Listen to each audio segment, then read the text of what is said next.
Hello everyone, Math Prep Tutor here, and today we're going to be looking at order of operations.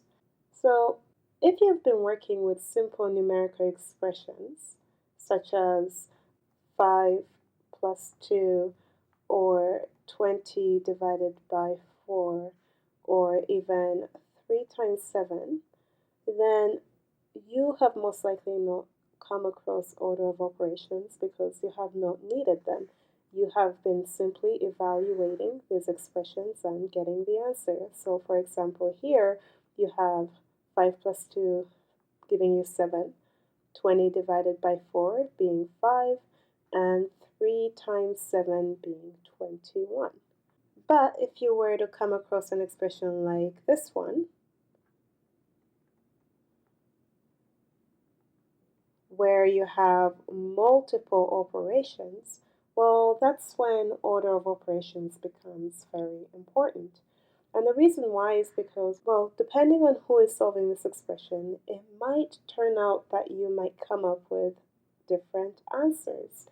Order of operations is simply rules that were made up a very long time ago in order to ensure that people had one way of evaluating expressions. So going back to this example over here, if we were to just solve it from left to right, which would be the most intuitive way of doing it, we would end up with something like so. So we'll take the 15 plus 5 and we'll get the 20 over here. So 20 times 3 minus 2 squared, and 20 times 3 is 60 minus 2 squared, which is 4, and your answer would turn out to be 56. And that would be absolutely incorrect. And the reason why is because of those rules that were made up a very long time ago. Because say, for example, you had this expression here and you decided to maybe start by evaluating the multiplication and then doing everything else, you might end up with a different answer. The rule that we typically follow is summarized in the acronym PEMDAS. And to make it easy to remember, there we can call it please excuse my dear Aunt Sally.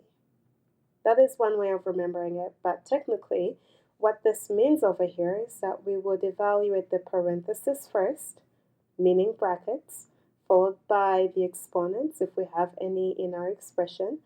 Then we would have multiplication or division from left to right, depending on which one shows up first in the expression. And then lastly, we have addition or subtraction from left to right, depending again on which one shows up first in the expression. So going back to this example over here, to solve this, the very first thing that shows up following this acronym right over here is our exponent, the e. So we would first evaluate the exponent and then we would move on. So this right here would become 15 plus 5 times 3 minus 4. Then after, the next thing that we would have to evaluate for, or the next operation that appears based on this acronym here, is our multiplication. So we would evaluate that next. And what that becomes is then we have 15 plus 15 minus 4.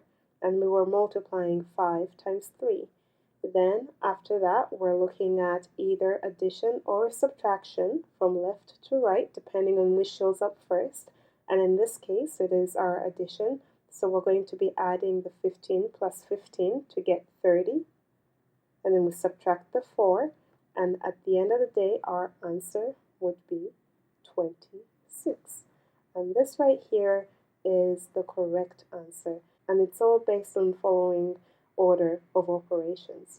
If you were to go about it going from left to right, you would get the wrong answer. So at the end of the day, you need to follow order of operations in order to get the correct answer to the expression.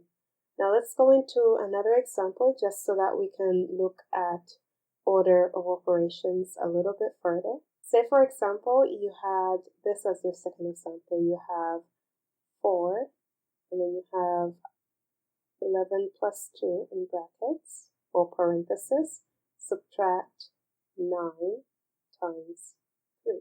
And I'm using this dot here to represent our times. So again, remembering our acronym, PEMDAS, PEMDAS over here, we're going to start off with parentheses. So we have parentheses right over here. So that means that we're going to be evaluating what is inside of that parenthesis and then going on with evaluating the rest of the expression. So inside of the parenthesis, we have 11 plus 2, which gives you 13. So writing it out, we have 4, and if you have a number inside of a bracket or parenthesis, it simply means times. So 13 minus 9 times 3. Then, so that's done. We're done with the parenthesis. We do not have any exponents, so that doesn't apply. And then next we are looking at multiplication or division from left to right. And we do have multiplication. So we're going to start with multiplication from left to right. And so we have 4 times 13, which gives you 52, minus 9 times 3, which gives you 27. And then when you subtract those two, you end up with a final answer of 25.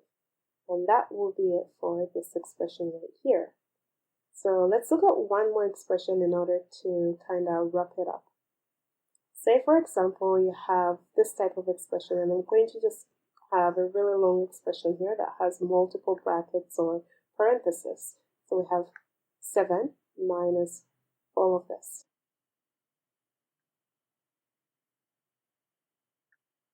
So again, writing down our acronym over here, we have PEMDAS.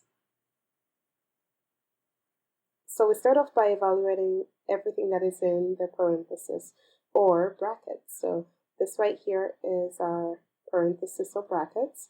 But then when we get inside of it, we have more parentheses over here. So that's the first place where we're going to be starting from. So we have 2 times 4, which is 8. And then you subtract 4. And at the end of the day, this right here would become 4. And we're subtracting that from everything else inside of the brackets. So 12 plus 6 divided by 3. We'll put the brackets over here and subtract that from 7. So then again, we're going into the parenthesis and evaluating that even further. And we end up looking at this division that is happening over here. And so we're writing that as 12 plus 6. Let me just write that out. And the fraction bar that you have over there is division. So we're just going to write divided by 3 minus 4, and we'll put everything else. Going back to our acronym, the next thing that we'll be looking at is this parenthesis right here. And that's the 12 plus 6. And that is equal to 18. And we're dividing 3 from that. And putting everything else. So that 18 divided by 3, because division is the next thing that we would be doing, gives you 6. And you subtract 4.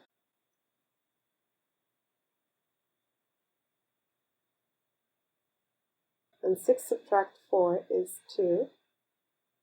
And 7 minus 2 is equal to 5. And that will be the answer over here. Well, that's it for today.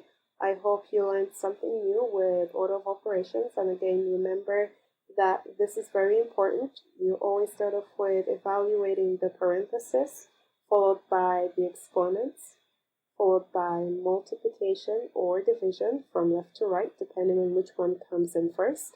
Then lastly, you're looking at your addition or subtraction, again from left to right, depending on which one appears first in the expression. Okay, so this is Math for Tutor. and I will see you next time.